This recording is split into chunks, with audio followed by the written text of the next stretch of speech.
incredible diversity of technique and work, and I think especially for printmaking, this is really an important show. So it was a really great event last year, great attendance. I hope that this year it grows and we see even more people. Yeah, myself together and figure out what I was going to do, with my retirement.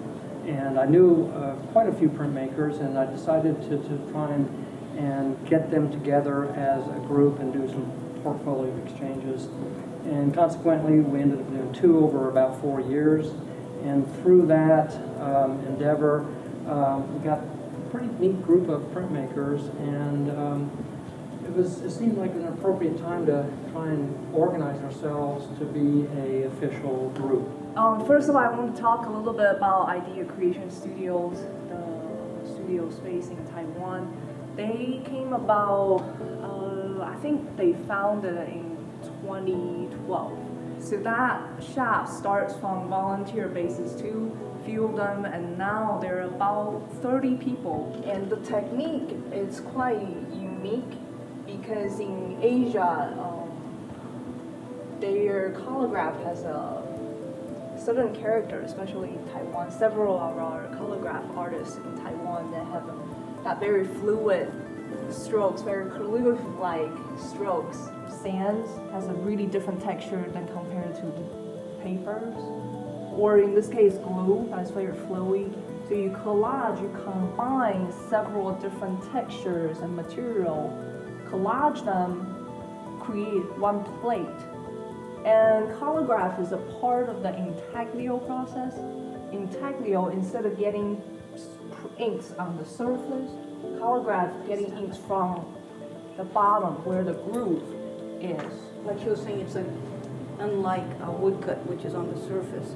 An intaglio plate will have different levels, and these, especially with the calligraph, you use these different levels to hold different viscosities of ink. So that if you have a really hard ink, you put it on the bottom, then you use the soft ink will actually run into the holes. You're also using different rollers which has different densities. So you're working with these levels. Very, very complex. Yeah, it is. Does It's this make beautiful, any beautiful print. My experience at working in the new school print shop is that people come in and learn the technique, but they may have an intent to learn that technique because they want to do their own thing with it. And when they use it, it's totally different than what the instructor was doing. Sounds very compelling work. Tell me about that piece. Or is there a hope because of change? And his statement actually ended up with a question mark. So he did not finish his intention. He wanted to create this dialogue and have the viewer to look into and determine the change is about to happen. What's the significance of the figure? I think that just symbolizes the habitat of humanity. The figure itself? Yeah, the figure is. Oh, okay. So dry point, right, for those who might not know, Yeah. is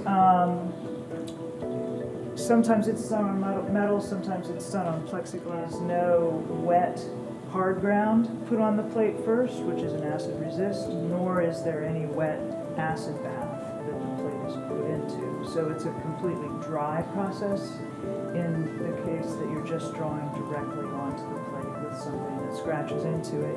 And then those scratches create a little bitty burr. So every line, instead of being incised down into the surface of the plate, it's actually a little burr that's standing up on the surface of the plate, and it holds the ink. When you ink it up, just like you would any other intaglio plate, those little burrs hold the ink under them. And it'll give a fuzzier line. And they give a little bit of a fuzzy line. So because that bird is a repeatable image, it now becomes a monoprint, as opposed to a monotype, where I wipe that plate clean and there ain't nothing there. Okay. Or you just work into the ghost. Right. What you're doing here with, being a printmaker, you end up with stacks and stacks of proofs and editions that went nowhere. And I guess a couple of years ago, I saw one of your collages at the studio you had over on, was that Alice or Lois Street? And I thought, what a great way to start, getting rid of some inventory. And so I started cutting up stuff, and I just had a solo show in Columbia that's pretty much 90% of it is reassembled prints that I've cut apart and come up with new compositions from that I would never have come up with before. And it's opened a whole new window of imagery for me that I would never have combined. And so I call that kind of reconstructed prints. Yeah. What did you call it? That reconstructed prints or appropriating myself. Because a lot of artists grab from other artists, and I just am, like Phil described, I mean, my studio I work that way a lot in collaging and putting my things together, and I have piles all based on color, actually, and they're all divided into color. Is there the beeswax? Is that the? This is pigmented. This is all pigmented.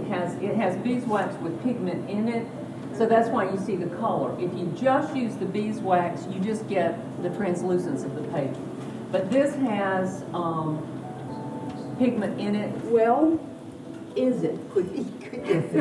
I mean, is a print for those, most of you know what it is, but a print is something that is worked on a surface and then transferred to a plate, or transferred to a piece of paper by either, force, or in Jane's case, she just drops the paper on there. Well, here again, we're dealing with an artist working with a matrix, but a matrix on a computer. And then that is printed on fine paper with fine inks from a matrix onto a piece of paper, which he can do a limited edition of, and then, like us, destroy. Usually you destroy your plate after an edition. So my question to all of you is, do you consider this a legitimate work of art or a legitimate print? I mean, the way I make the plates is I'll actually create the image, whether I create a drawing or scan it or in the computer or photograph, and then I'm going to run it across I'll print out a negative, and then Positive. positive, and then I'm going to put that on my plate. I'm going to expose it. So I call that post-digital printmaking because I've created the image in the computer. Yeah. Then I've printed out that positive on a piece of acetate. Then I'm going to put the positive on the plate and I'm going to expose it. Then I'm going to print the plate. It doesn't matter to me how I get that plate made as long as I get the image I want so I can print it. And that plate was not rock. It was used a photo process to get it black. And then he started in the center. It had grit on it. He started working out, and they proofed it so much in the center that it wore down in the center. So if you see those prints, it's called key. It's the image key, and it's kind of light in the center. Great, so we're slowly falling apart. It's 7:30. This was such a good conversation, so interesting. I'm so intimidated by printmakers. No, don't. I quickly changed my We're all monoprints to printmakers. Put monotype. ink on your hands and All 8 of print them on my website.